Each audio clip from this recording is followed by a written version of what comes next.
I welcome you all on my TKG classes channel. Here I will tell you how to solve numerical problem based on equivalent evaporation and boiler efficiency. मैंने equivalent evaporation और boiler efficiency के videos upload कर दिए हैं, आप देख सकते हैं. इक्विवेलेंट इवेपोरेशन का फॉर्मूला होता है m.s H-HF/2257. आपको यहाँ पर ध्यान ये रखना है कि कई बार क्वेश्चन में उल्टा पूछ लेते हैं कि equivalent evaporation from and at 100 degree centigrade.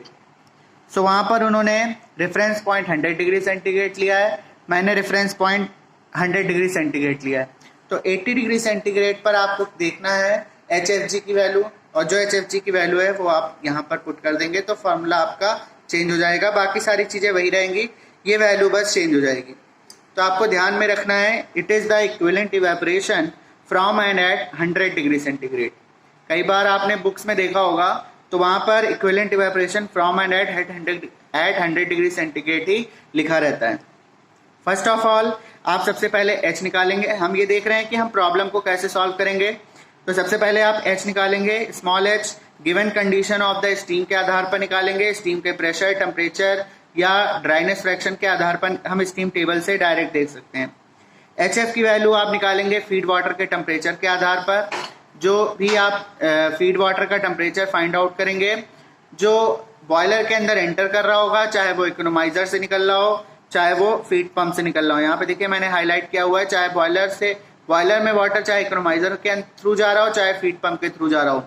Suppose water का टेम्परेचर 30 डिग्री सेंटीग्रेड जो फीड पंप से जा रहा है और इकोनोमाइजर से जा रहा है उसका टेम्परेचर 90 डिग्री सेंटीग्रेड. तो आपको HF 90 डिग्री सेंटीग्रेड पर देखना है बिकॉज फीड पंप और बॉयलर के बीच में इकोनोमाइजर लगा हुआ है जो आपके फीड वाटर के टेम्परेचर को 30 से 90 डिग्री कर दे रहा है. तो जो फाइनली जो वाटर बॉयलर के अंदर एंटर कर रहा है आपको उसका टेम्परेचर लेना है और उस टेम्परेचर के आधार पर आपको स्टीम टेबल से HF की वैल्यू निकाल के देखना है. इसके बाद m.s. कई बच्चे इसमें बहुत कंफ्यूज होते हैं कि सर m.s को कैसे लें. तो दिस इज द सिंपली आप जो भी मास ऑफ स्टीम दिया हो या जितने वाटर से आप स्टीम को बना रहे हो, जैसे दिया हो 50 ton of water 100 kg of water is converted into steam. इसका मतलब वो पूरा का पूरा पानी वो स्टीम में कन्वर्ट कर रहे हैं और वही वैल्यू वो ले रहे हैं. तो mass of steam that is given as mass ms and mass of fuel that is given as mf. So it is generally given in per unit time or it is generally given as 24 hours. जैसे आप कोई भी boiler चलाएंगे तो 24 घंटे के लिए या 1 महीने के लिए या 1 साल के लिए चलाएंगे. तो आप जो भी बॉयलर ट्रायल करते हैं वो एक घंटे के लिए नहीं करते हैं, कम से कम हम इसे 24 घंटे चलाकर ही देखते हैं. इसके बाद है बॉयलर एफिशिएंसी. तो यहाँ पे जो भी मास ऑफ स्टीम दिया हो, मास ऑफ फ्यूल दिया हो, उसको रख के डिवाइड कर देंगे तो आपको m.s मिलेगा जो आप डायरेक्ट यहाँ पर रख सकते हैं. या आप इसे कई बुक्स में यहाँ ऊपर ms लिखा होगा नीचे mf लिखा होगा, उसमें बच्चे कंफ्यूज हो जाते हैं. तो यहाँ पे मैंने डायरेक्ट m.s लिखा है और इसको निकालने का तरीका भी आपको बता दिया है. इसके बाद है boiler efficiency. Boiler efficiency ms H-HF upon mf into CV. हमने यहाँ पे इसको स्प्लिट करके लिख दिया है ताकि बच्चे कंफ्यूज ना हो. CV that is the calorific value of fuel, बाकी सारे टर्म्स वही हैं. MS mass of steam, MS is the mass of fuel, बाकी सारे टर्म्स वही हैं. CV is the calorific value of the fuel that is given in kilo joule पर kg, क्योंकि ऊपर के टर्म्स और नीचे के टर्म्स के यूनिट्स आपको समान रखने हैं. H की यूनिट हमेशा किलो जूल पर kg में होगी तो आपको नीचे भी किलो जूल पर kg में रखना है. तो किलो जूल पर kg कैंसिल हो जाएगा. जो आपकी MS की यूनिट बचेगी वही आपका यूनिट हो जाएगा इक्विवेलेंट इवेपोरेशन में m.s. देखिए H-HF ये भी आपको किलो जूल पर kg में मिलेगा. 2257 ये भी आपको किलो जूल पर kg मिलेगा. तो जनरली इक्विवेलेंट इवेपोरेशन की यूनिट kg पर kg ऑफ फ्यूल या kg पर kg of fuel per unit time के आधार पर हम निकालते हैं. हम एक प्रॉब्लम को सॉल्व करेंगे. First problem we have written here a boiler is being tested for 24 hours and during this trial steam at average pressure of 10 bar dry saturated is produced from 50 ton of water consuming 1.5 ton of coal and the feed water is available at 30 degree centigrade. Determine equivalent evaporation boiler efficiency. तो सबसे पहले हम equivalent evaporation find out करेंगे और फिर हम boiler efficiency find out करेंगे. तो सबसे पहले बच्चों आप क्या करना, सबसे पहले आप दी गई चीज़ों को कायदे से लिख लेना.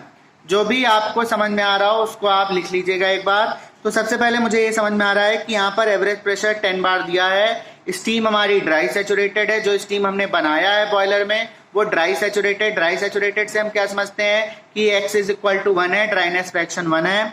स्टीम का प्रेशर 10 बार दिया है, सैचुरेशन प्रेशर है। तो आप सबसे पहले बच्चों क्या करना कि आप 10 बार स्टीम टेबल को ओपन करना और 10 बार पर वैल्यू देख लेना H की, because steam is dry saturated. अब बच्चों को कंफ्यूज हो जाता है कि सर हम कौन सा H देखें, क्योंकि उन्हें स्टीम टेबल पर 3 H दिखाई देते हैं, H, Hg और HFG, H, Hg और HFG। तो बेटा आप देखिए स्टीम ड्राई सैचुरेटेड है तो आप G लोगे, अगर वाटर होता तो आप F लेते हैं। यहाँ देखिए F लिखा होगा, HF आपको ऐसे लिखा होता है HF, HFG और Hg, ये तीनों वैल्यू स्टीम टेबल में एक साथ दी होती हैं। तो अगर स्टीम ड्राई सैचुरेटेड है तो आप Hg लेंगे, अगर वाटर है तो आप HF लेंगे, और Hg माइनस HF का जो डिफरेंस होता है वो यहाँ पे लिखा होता है, that is enthalpy of vaporization. फिर से मैं रिपीट करता हूँ, बच्चे कंफ्यूज हो जाते हैं कि सर कौन सा H लेना है, 3 H दिए होते हैं स्टीम टेबल में। तो अगर स्टीम ड्राई सैचुरेटेड है, x इज इक्वल टू 1 है, तो आप यहाँ से ये Hg लेंगे। अगर आपका फीड वाटर दिया हुआ है या वाटर दिया हुआ है, लिक्विड स्टेट दिया हुआ है, तो आप HF लेंगे। जो भी टेम्परेचर प्रेशर दिया होगा उसके अकॉर्डिंग आप HF देख सकते हैं। इन दोनों का जो डिफरेंस होता है वो HFG यहाँ पे लिखा होता है। आप चाहें तो कभी इन दो इसमें से इसको माइनस करके देख सकते हैं, आपको सेम वैल्यू मिलेगी। तो this is basically the enthalpy of vaporization और चेंज इन एंथैल्पी। तो Hg minus HF is HFG। तो अब आप कंफ्यूज नहीं होंगे। MS आप निकाल लेंगे, MS बाई MF करके। MS दिया हुआ है आपको 15 टन ऑफ वाटर कंज्यूमिंग, तो उतना स्टीम बनाने में आप लेके जा रहे हो, तो दैट इज MS। और MF आपको दिया है 1.5 टन ऑफ कोल दिया हुआ है, इसका मतलब वो ईंधन है, फ्यूल है। तो आप इसको डिवाइड कर लोगे, मेट्रिक टन को मैंने कन्वर्ट कर दिया है केजी में, तो 10 kg पर केजी ऑफ फ्यूल आ गया। आप 10 बार पर Hg देखोगे स्टीम टेबल से तो आपको 2778.15 किलो जूल पर 0.1 किलो जूल पर केजी मिल जाएगा। That is basically H। यही H होगा आपका, H या H1 जो भी आप लिखना चाहें। इसके बाद आता है फीड वाटर। फीड वाटर का टेम्परेचर 30 डिग्री सेंटीग्रेड है, तो हम HF स्टीम टेबल से भी देख सकते हैं। इसको निकालने का एक शॉर्टकट फॉर्मूला भी होता है, HF is equal to 4.18 into 30 minus 0 आप हमेशा हर केस में लेंगे, बिकॉज हमने माना है कि वाटर को हमने 0 से टेम्परेचर बढ़ाया 30, 40 जो भी आपको दिया हो फीड वाटर का टेम्परेचर। तो this is delta T, temperature rise है ये बेसिकली। CP डेल्टा टी लिखा है, CP 4.18 क्या है, स्पेसिफिक हीट ऑफ वाटर है, तो आप इसे यहाँ पर कैलकुलेट करके लिख देंगे। अब हम सबसे पहले निकालेंगे हीट सप्लाइड पर KG of water for steam generation. तो आप यहां पे लिखेंगे H माइनस HF, वैल्यू रख देंगे 2778.1 माइनस 4.18 इंटू 30। इसको आप कैलकुलेट कर लेंगे। इक्विवेलेंट इवेपोरेशन निकाल लेंगे, m.s H minus HF 2257, value put कर देंगे। बहुत इजी है, बहुत इजी न्यूमेरिकल होते हैं, बस आप कंफ्यूज ना हो। 11.75 kg पर केजी ऑफ फ्यूल, आपका कोई भी न्यूमेरिकल गलत नहीं होगा। आप कॉन्सेप्ट को पकड़ के रखेंगे तो कभी भी आपका कोई भी न्यूमेरिकल गलत नहीं होगा। तो equivalent evaporation comes out 11.75 kilo joule per kg. Now we have to find out the boiler efficiency. So boiler efficiency के लिए आप देखिए सेम फार्मूला है, बस 2257 की जगह पर यहाँ पर कैलोरीफिक वैल्यू ऑफ फ्यूल आ जाता है, तो 10 इंटू 2652.7 आप ये ऑलरेडी कैलकुलेट करके रख सकते हैं, ये आपको दोनों जगह पे काम देगा। अपॉन 30.1 इंटू 10³ 10³ से मैंने क्यों मल्टीप्लाई किया है, because it is given in kilo joule per KG, in mega joule per KG. यहाँ पर देखिए it is given in mega joule per KG, तो मैंने इसको किलो जूल पर केजी में कन्वर्ट कर लिया है। डिवाइड कर देंगे, आंसर आ जाएगा 88.12%। So this is your answer, equivalent evaporation आ गया। Equivalent evaporation. एंड आप ये ध्यान रखें कि this is the equivalent evaporation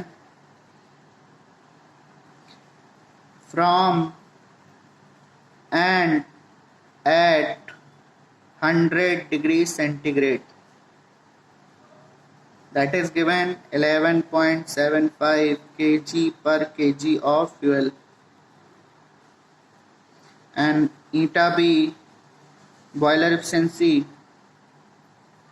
eta B that is boiler efficiency comes out 88.12%. तो these are your answers. I hope आपको ये क्वेश्चन समझ में आ गया और नेक्स्ट क्वेश्चन के साथ हम फिर मिलेंगे। Thank you very much.